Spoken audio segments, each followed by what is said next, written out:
labor variances includes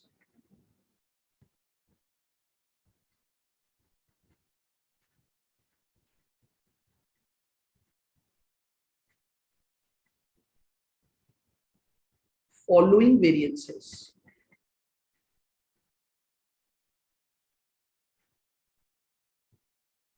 Includes following variances.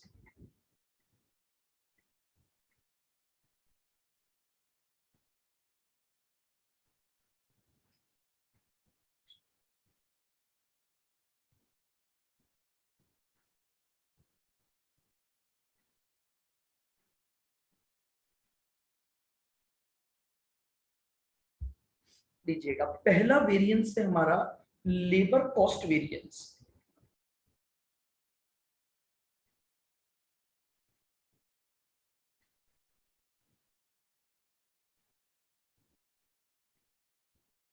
This variance arise due to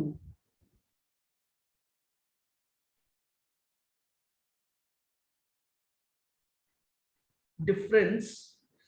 This variance arise due to difference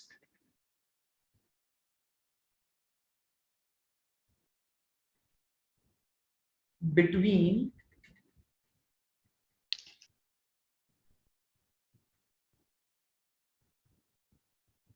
standard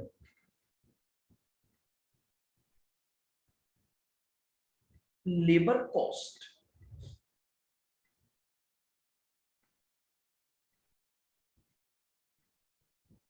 incurred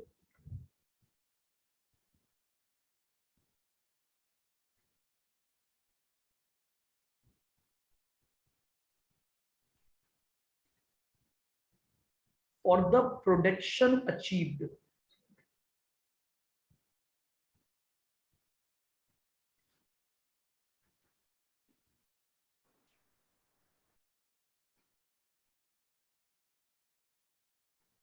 and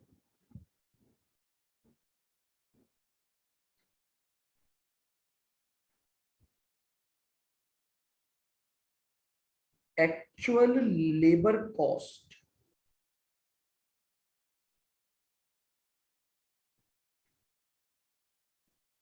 incurred। Again वही underline करना या highlight कर लेना। यहां पर भी हम जो पहला पॉइंट ले रहे हैं वो किस बात का ले रहे हैं कि आप जो स्टैंडर्ड कॉस्ट होगी वो किस पर बेस्ड होगी, आपके पास प्रोडक्शन अचीव्ड पर बेस्ड होनी चाहिए।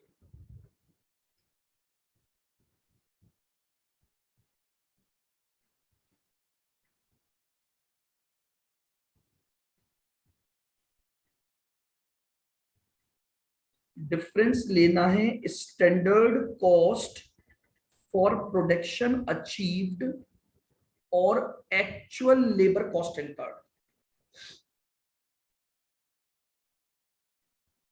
तो लीजिए फॉर्मूला क्या बन गया, LCV is equal to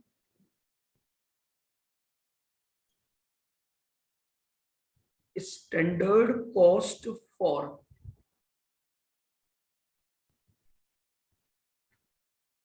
actual output और माइनस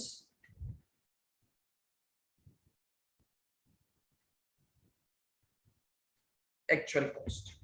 एलसीवी का फॉर्मूला बन गया स्टैंडर्ड कॉस्ट, या इसको मैं लिख देता हूं total standard cost for actual output minus actual cost.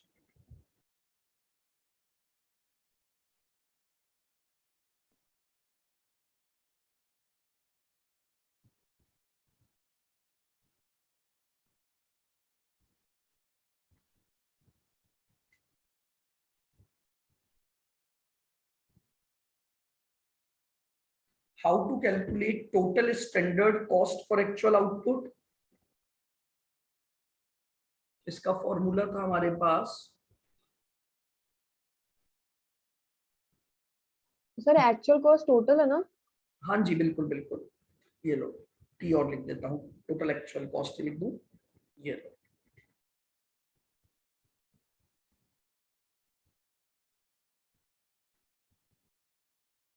Total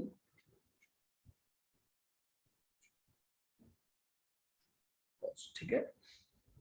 ये हाँ सर। स्टैंडर्ड कॉस्ट इस स्टैंडर्ड आउटपुट के लिए थी।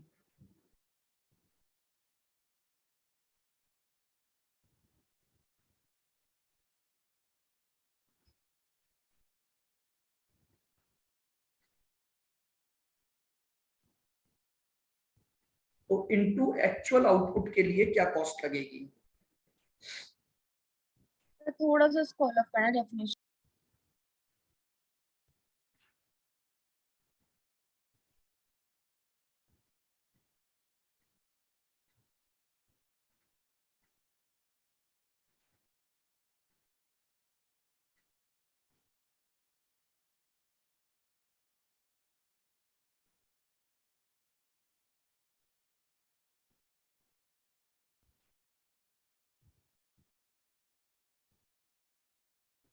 This variance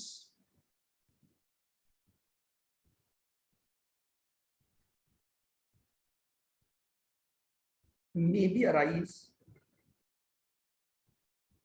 due to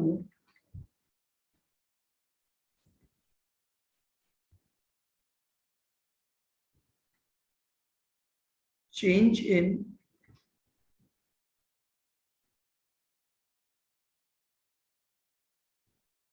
rate of labor,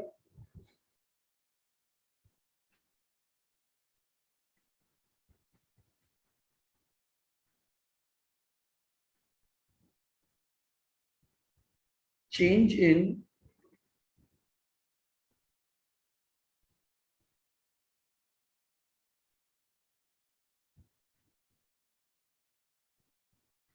efficiency of labor,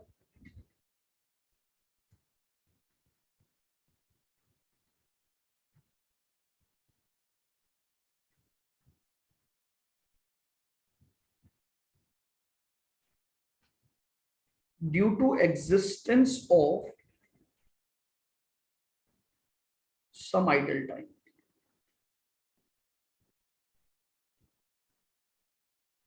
देखिए ये वेरिएंस अराइज हो सकता है रेट की वजह से, एफिशिएंसी की वजह से और आइडल टाइम की वजह से। यानी कुल मिलाकर इस वेरिएंस का सिर्फ एक ऑब्जेक्ट है। हमने सोचा था कि हमारी ये स्टैंडर्ड कॉस्ट होनी चाहिए और एक्चुअल में आपकी कुछ और कॉस्ट लग गई। उसी वेरिएंस को हम क्या बोलते हैं? लेबर कॉस्ट वेरिएंस बोलते हैं। तो एक बार थोड़ा सा स्क्रॉल कर दो। एग्जाम्पल ये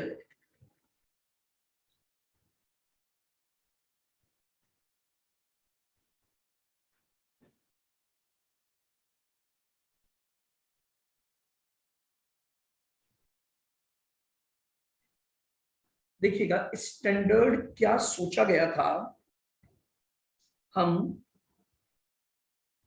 12 आवर्स अपनी लेबर से काम करवाएंगे और उन्हें 5 रुपीज पर आवर की रेट देंगे, तो टोटल कॉस्ट आएगी 60। आइडियल टाइम मतलब वही एबनॉर्मल रीजंस ना। अभी करेंगे डिस्कस, इन तीनों फैक्टर को अपन अलग अलग वेरिएंसेस से करेंगे। यानी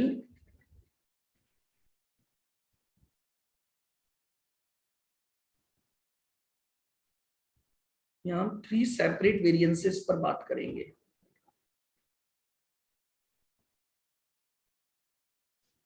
आइए, अब जब एक्चुअल काम हुआ तो एक्चुअल काम में हमें ये पता लगा हमारे 1150 आवर्स टोटल काम हुआ है, 4.75 की रेट लगी है। तो इसका मतलब हमारा 1150 इंटू 4.75, 54 62.50 की हमारी टोटल कॉस्ट लगी है।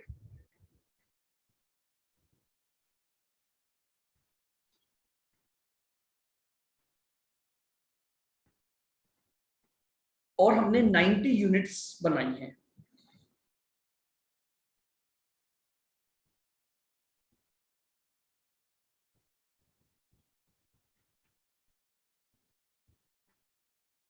Calculate labour cost variance.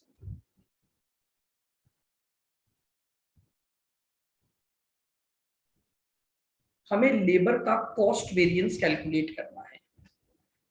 तो देखिएगा, कॉस्ट वेरिएंस का मतलब होता है उसकी टोटल कॉस्ट। तो देखिए, अकॉर्डिंग टू द मैनेजमेंट एक यूनिट को बनाने में 60 का खर्चा होना चाहिए था। तो आप ये देखिए कि अगर आपका एक्चुअल प्रोडक्शन अचीव्ड 90 यूनिट है तो अकॉर्डिंग टू द मैनेजमेंट क्या होना चाहिए था।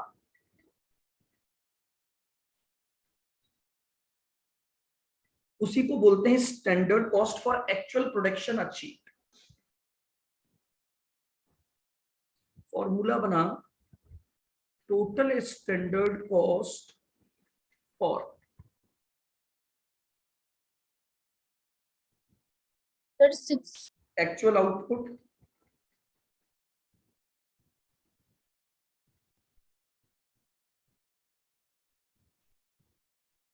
Minus total actual cost. लीजिए, अगर टोटल स्टैंडर्ड कॉस्ट और एक्चुअल आउटपुट निकालनी है तो मैं बोलूंगा अगर 60 की कॉस्ट एक यूनिट पर सोची गई थी तो 90 की कॉस्ट क्या होगी, और माइनस एक्चुअली में लगी है 5462.5। हाँ जी सर 5400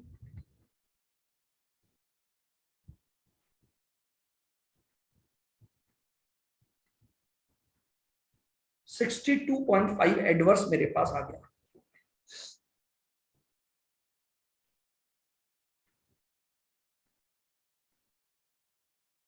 तो कॉस्ट वेरिएंस बिल्कुल उसी तरह से निकलता है जैसे मटेरियल के कॉस्ट वेरिएंस की हम बात कर रहे हैं। क्लियर है? हाँ सर। आइए, सर ये 5 रुपीज क्या था?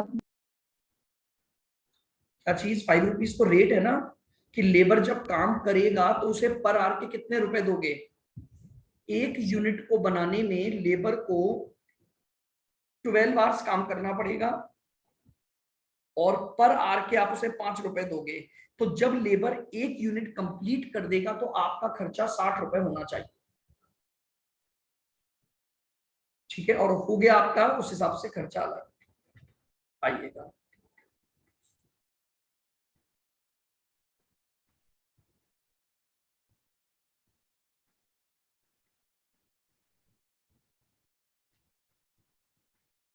Labour rate variance.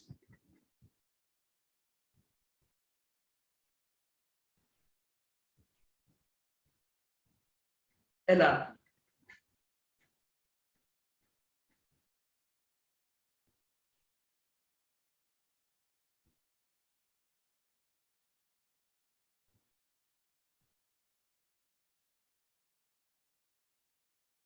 it represent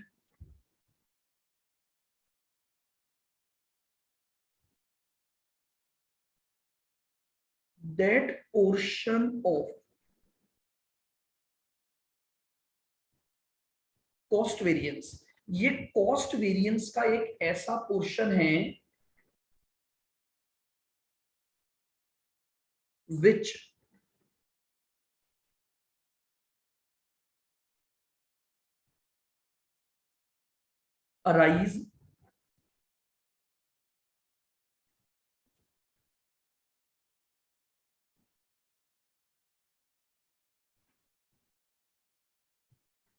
arise due to difference between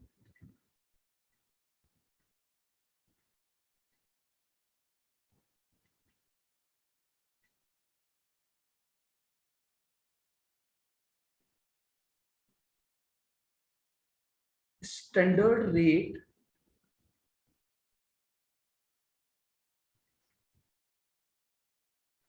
is specified and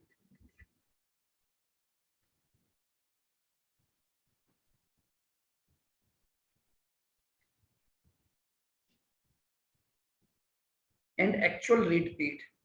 ठीक है, ये कॉस्ट वेरिएंस का वो पोर्शन है जो अराइज हो रहा है रेट के डिफरेंसेस से। तो इसका मतलब मेरे पास अगर मैं एलआरवी का फॉर्मूला लिखता हूं तो सबसे पहले तो ले लूंगा रेट का variation. Now the point arise कि अब रेट का वेरिएशन तो आ गया, बट अब मल्टीप्लाई किससे होगा? मल्टीप्लाई किससे होगा? रेट का वेरिएशन तो आ गया, बट मल्टीप्लाई किससे होना है? तो देखिएगा बात फिर वही है,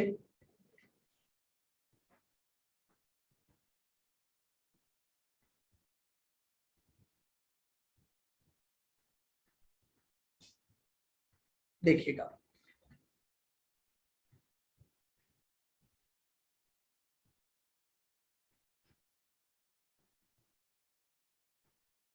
स्टैंडर्ड मैनेजमेंट ने इनिशियली दो बातें डिसाइड की हुई होती हैं,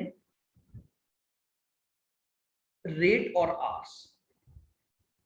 अब हमारा जो पर्सनल डिपार्टमेंट है उसका काम होता है कि लेबर के साथ कॉन्ट्रैक्ट करना कि भैया हाँ तुम्हें इतने समय तक काम करना है और तुम्हें उसकी ये वेजेस मिलेगी।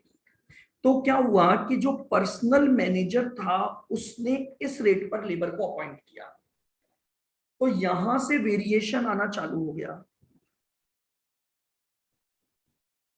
यहां से वेरिएशन आना चालू हो गया। और उन्हें इस रेट का पेमेंट कब तक किया जाएगा? जितना उन्होंने एक्चुअल टाइम काम किया होगा।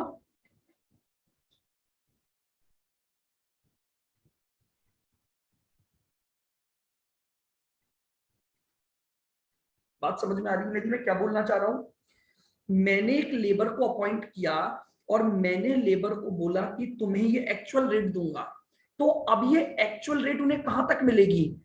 क्या मैनेजमेंट ने सोचा था कि भैया 5 घंटे में प्रोडक्ट बन जाएगा, एक्चुअल में 7 घंटे लगे, तो क्या उन्हें केवल ये जो रेट है वो 5 आवर्स की दूंगा, या उन्होंने जितना एक्चुअल काम किया है वहां तक का उन्हें पेमेंट किया जाएगा? Sir actual. तो यानी इसका मतलब हो गया बिल्कुल सिंपल सा कि हम अपनी लेबर को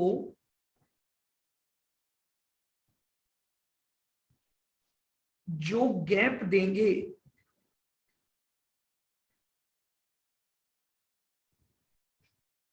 आप समझ रहे हो गैप गैप कहां तक जा रहा है उनका?